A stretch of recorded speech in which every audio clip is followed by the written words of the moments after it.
Buenos días. Nosotros somos estudiantes de la Universidad Regional Amazónica ICAM. Me presento, Luis Calvo, mis compañeros Cristian Sillegana y Alex Arias. Somos pertenecientes a la carrera de biotecnología y en la clase de enzimología y procesos fermentativos, llevado a cabo por el doctor Leopoldo Naranjo. Nuestro tema de seminario es enzimas empleadas en biomedicina y análisis clínico de SARS-CoV-2, mejor conocido como COVID-19. Los puntos que nos hemos enfocado son SARS-CoV-2, diagnóstico molecular, las enzimas, que son la transcriptasa reversa, ADN polimerasa, otras metodologías que implementan enzimas, unos pequeños recursos extras y nuestra bibliografía. Empezamos. SARS-CoV-2. La transmisión de SARS-CoV-2 es mediante fluidos, expulsados mientras se habla o estornuda a una distancia menor a 2 metros, o por tocar superficies contaminadas. El 50% de las infecciones se debe a la exposición con pacientes asintomáticos o supertransmisores del SARS-CoV-2. El periodo de incubación varía entre los 2 y 14 días, con una variación de más o menos 5 días a partir de la exposición al virus. Los síntomas que presentan se parecen mucho al de la gripe, el cual el 80 al 90% de las personas infectadas los pueden presentar. Tos seca un 50%, letargo entre un 20 y 40% y en algunos casos diarrea.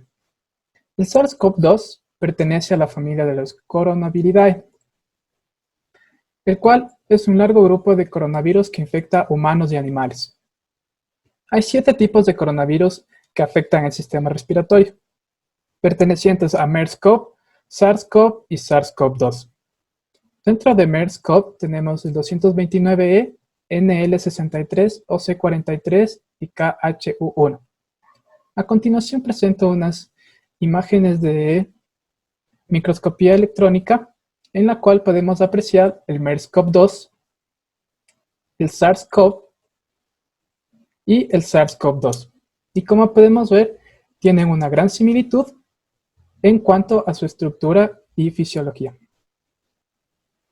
Su estructura y genoma, al igual que otros coronavirus, el SARS-CoV-2 es un virus envuelto con viriones aproximadamente esféricos o moderadamente pleomórficos, de aproximadamente 60 a 140 nanómetros de diámetro.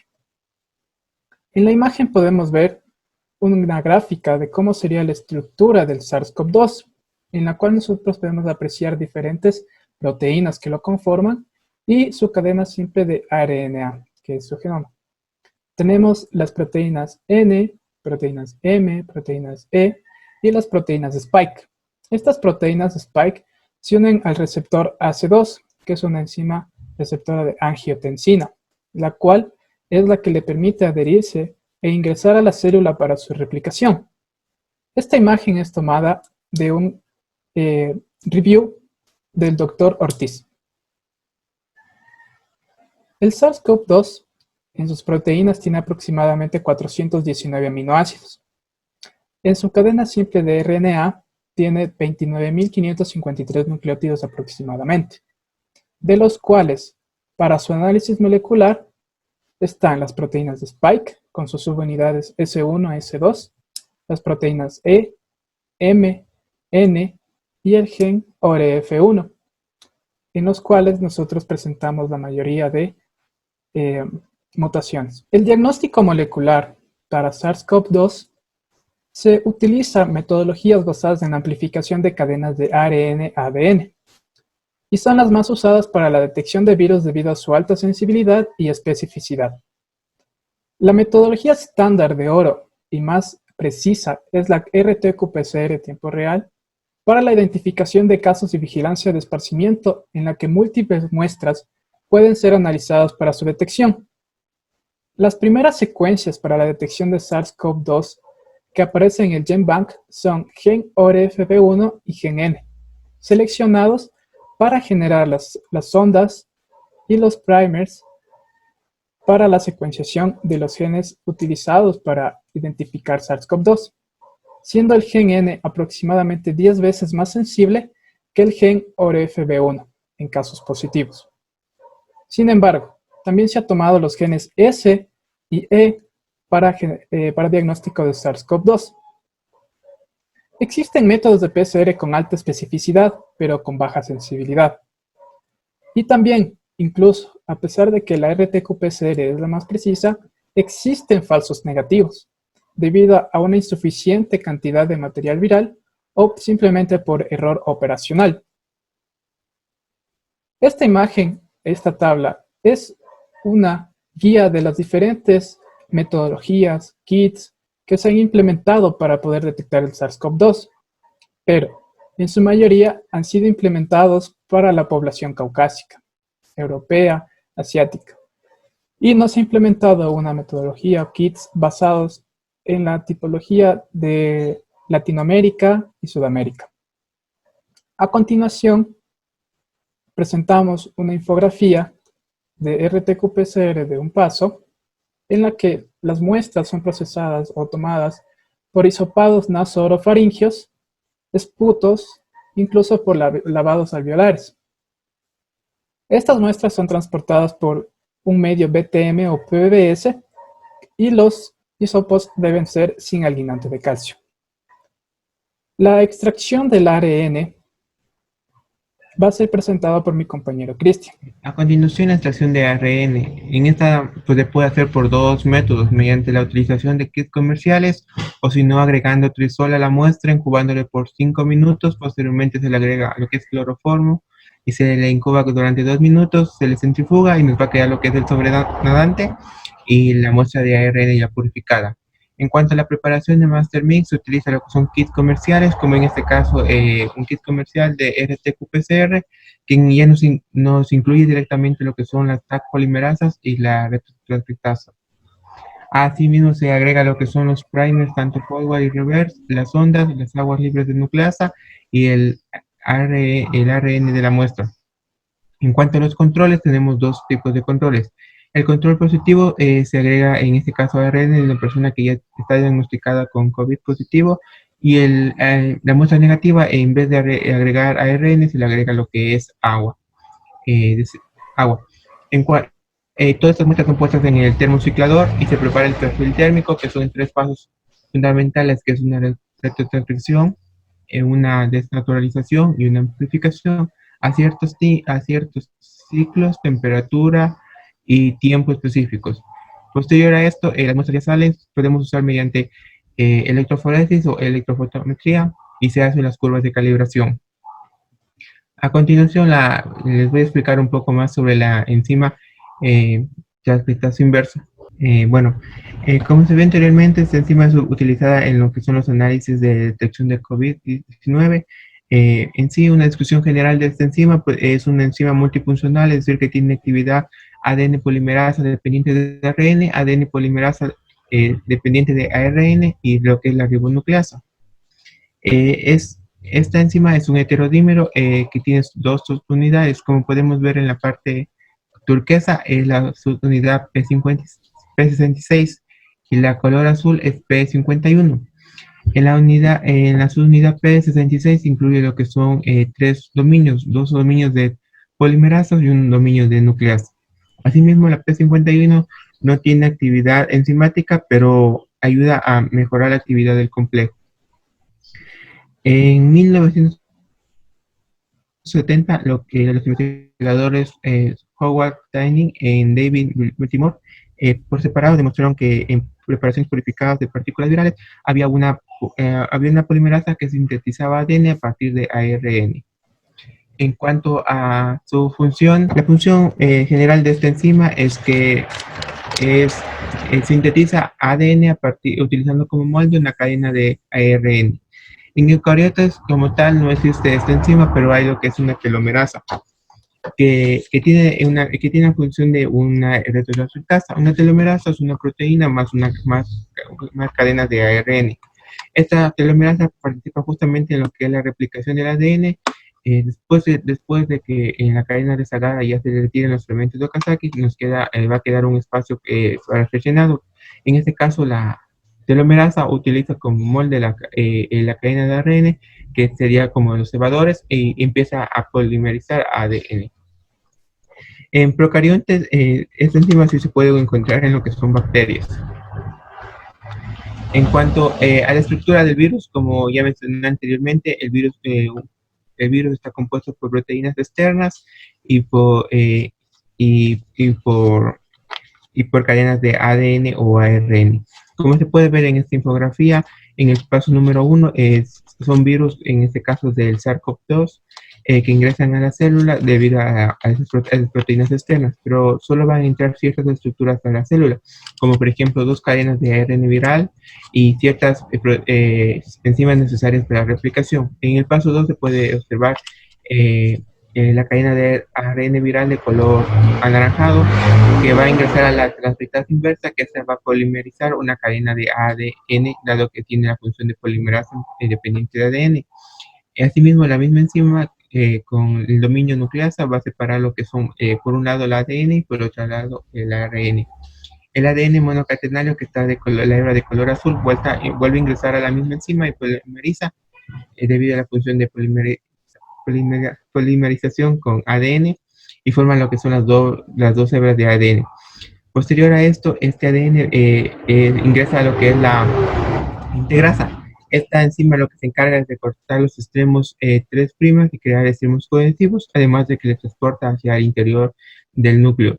Una vez que está en el interior del núcleo, se une a lo que es el ADN de la célula, gracias a estos extremos cohesivos, y que empieza el proceso de duplicación, se replica la transcripción y sale de la célula lo que es el ADN mensajero viral.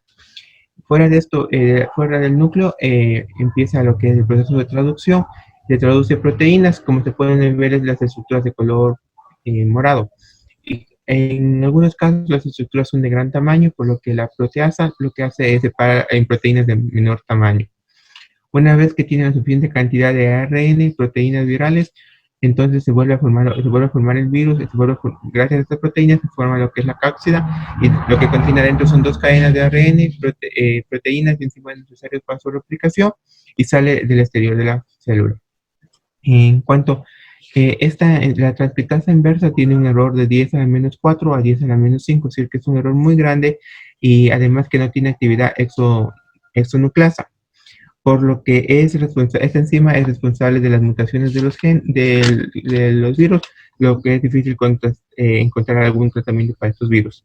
Además, esta enzima es de gran importancia en lo que es la detección del COVID, dado que esta enzima nos va a ayudar que a partir de las muestras purificadas de ARN se pueda polimerizar la cadena de ADN. A continuación, voy a explicar a mi compañero Alex. Ahora, hablando un poco de lo que es el ADN polimerasa, son las principales enzimas en el proceso de replicación, ya que son capaces de sintetizar nuevas cadenas de ADN a partir de una hebra molde, podríamos llamarlo, en los cuales corresponde cada uno de sus nucleótidos. Entonces, esta ADN polimerasa va añadiendo los nucleótidos en una dirección 5' a 3', teniendo en cuenta que para que se pueda dar esto, siempre tiene que estar un cebador. Si no está el cebador, no se puede iniciar la sintetización de la hebra de ADN. Ahora, pasando un poco lo que es la enzima transferasa. La enzima transferasa es básicamente una ADN polimerasa, ya que igual cataliza la síntesis también de ADN. Sin embargo, esta no necesita de una cadena molde para poder añadir nucleótidos. Por ejemplo, si nosotros sometemos con un DATP o un DGTP, esto va a provocar que esta transferasa añada cadenas de adeninas o de guaninas, según sea el caso. Entonces, como podemos observar, aquí tenemos la figura en 3 dimensiones de la transferasa, que es básicamente una ADN polimerasa. Ahora, hablando un poco más de lo que es su utilidad en ingeniería genética, esto no sirve solo para añadir ácidos nucleicos, ya que también puede unir distintos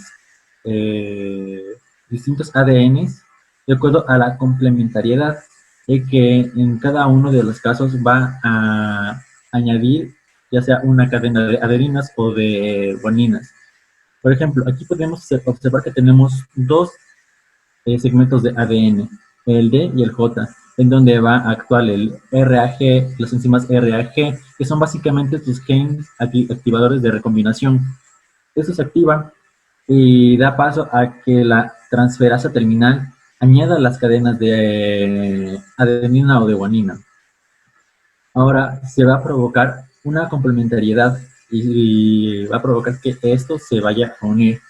Sin embargo, podemos observar que hay algunas zonas en las que no son complementarias. Esas se van a eliminar y van a quedar unos huecos. Esos huecos van a ser rellenados por la ADN polimerasa, ya que se va a encargar de rellenar con cada nucleótido esos espacios. Ahora, ¿cuál es la importancia que tiene esto de aquí? Es que el uso de esta enzima constituye un método alternativo a las enzimas de restricción, ya que esta puede unir los fragmentos de ADN de distinta procedencia. Ahora, pasando un poco a lo que son otros métodos de detección, vamos a tener tres tipos de detección del SARS-CoV. Vamos a tener ELISA, la quimiluminescencia y la inmunocromatografía. Yendo a lo que es la ELISA, es la enzimo inmunoanálisis de absorción, que es básicamente un examen de sangre para detectar anticuerpos, y estas pruebas se pueden dar en bajas cantidades de anticuerpos. Entonces, ¿qué es lo que se hace? Se pone en una pareja de plástico, ahí van a haber unos pozos en los cuales se van a encontrar los anticuerpos y antígenos. Luego se agrega el suero del paciente. Posterior, se añade un anticuerpo secundario, el cual se va a unir a los complejos de anticuerpos ya generados anteriormente. Después se agrega un sustrato que se llama cromágeno, el cual reacciona con la enzima que se encuentra en esa solución. Así que va a dar como resultado un color que luego va a ser evaluado en un espectrofotómetro. Y dada a la intensidad que vaya a arrojar, vamos a tener que va a variar la cantidad de anticuerpos. Si tiene una intensidad más alta, significa que tiene más cantidad de anticuerpos. Pasando un poco a lo que es la quimioluminescencia, vamos a tener que esto se va a dar por acción de la peroxidasa y también de un agente que se llama luminol. Entonces, ¿qué es lo que pasa aquí? Es que va a producirse una liberación de energía y esa energía se va a reflejar como si fuera un brillo. Entonces, para el COVID-19 vamos a ver que se usa para la determinación cuantitativa de ella, y ahí va a estar la inmunoglobulina G o inmunoglobulina M. Entonces, dependiendo de la concentración de estas dos inmunoglobulinas, vamos a tener que el paciente puede tener SARS-CoV o no. Pasando a lo que es la inmunocromatografía, vamos a tener que esta se va a presentar a manera de una tira en la cual fluye a lo largo de ella por acción capilar un sustrato. Entonces tenemos dos anticuerpos de captura, uno que va a ser un específico, que es prácticamente una línea de control, y la otra que va a ser una línea de test, que vendría a ser la captura de anticuerpo de detección. Todo esto se va a ir dando por los anticuerpos marcados con oro coloidal. Así que vamos a tener una muestra, nos puede arrojar positiva o negativa. Cuando nos arroje positiva, va a ser que las dos líneas que pueden observar en C y T se van a teñir. Esa vendría a ser una prueba positiva. Si solo el T, que es la línea de control, estuviera teñida y C no, significa que la muestra es negativa. Entonces, por lo tanto, el paciente no tendría COVID.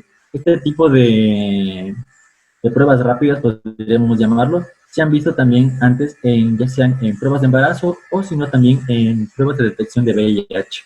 Continuando con los recursos extras para la detección y entendimiento de cuáles serían las detecciones moleculares para SARS-CoV-2, tenemos lo que son una empresa que es MiniPCR, la cual nos proporciona un entendimiento del qPCR enfocado a COVID-19. De igual manera, lo que es el laboratorio de diagnóstico viral, que nos proporciona cuáles serían las diferentes rutas para diagnosticar a los pacientes de SARS-CoV-2. De igual manera, tenemos Biomodel, el cual nos ayuda un poco a entender la cinética enzimática, la catálisis de las diferentes enzimas que permiten al organismo metabolizar distintos sustratos. De igualmente, tenemos lo que es el Protein Data Bank, que nos proporciona una visualización tridimensional de las estructuras de las proteínas enzimáticas, sus ligandos, sus sitios activos y demás. Como podemos visualizar en la página de Biomodel, tenemos las enzimas, pero existen muchos recursos más. En la parte de enzimas nosotros podemos ver lo que es la saturación de las concentraciones activas por sustrato. Podemos observar lo que son los mecanismos catalíticos. Podemos hacer una simulación de las afectaciones abióticas a las reacciones catalíticas, a la tasa de reacción, mediante un cambio en su pH, temperatura, concentración de sustrato y enzimas. De igual manera, en lo que es la cinética enzimática, podemos hacer un análisis gráfico de la cinética de Michael y Menten, lo que es el Km y Bmax.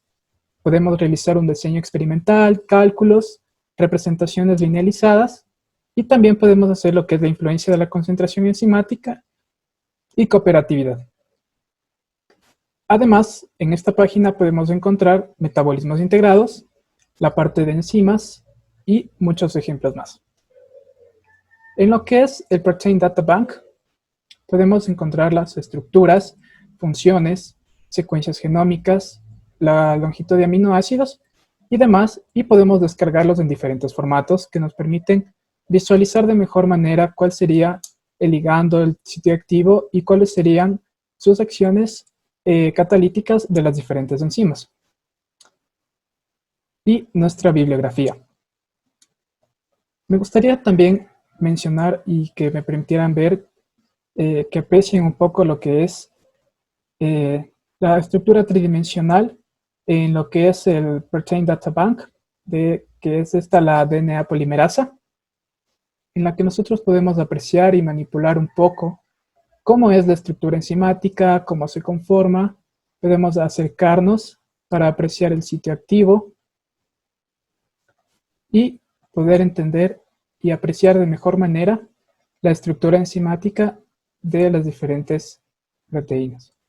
De igual manera podemos observar lo que es su secuencia de aminoácidos, que se irán marcando en cada una de las imágenes tridimensionales que se encuentran abajo, y esta es la retotranscriptasa HIV1, en el cual nosotros podemos acercarnos y apreciar la estructura total, cómo se va desempeñando la estructura enzimática, su sitio activo, y cómo se va dando la catálisis de la formación.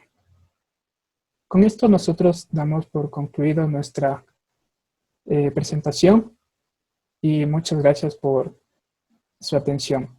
Los enlaces de los recursos extras los vamos a colocar en la parte de la descripción del video en la página de YouTube. Muchas gracias. Gracias. Gracias.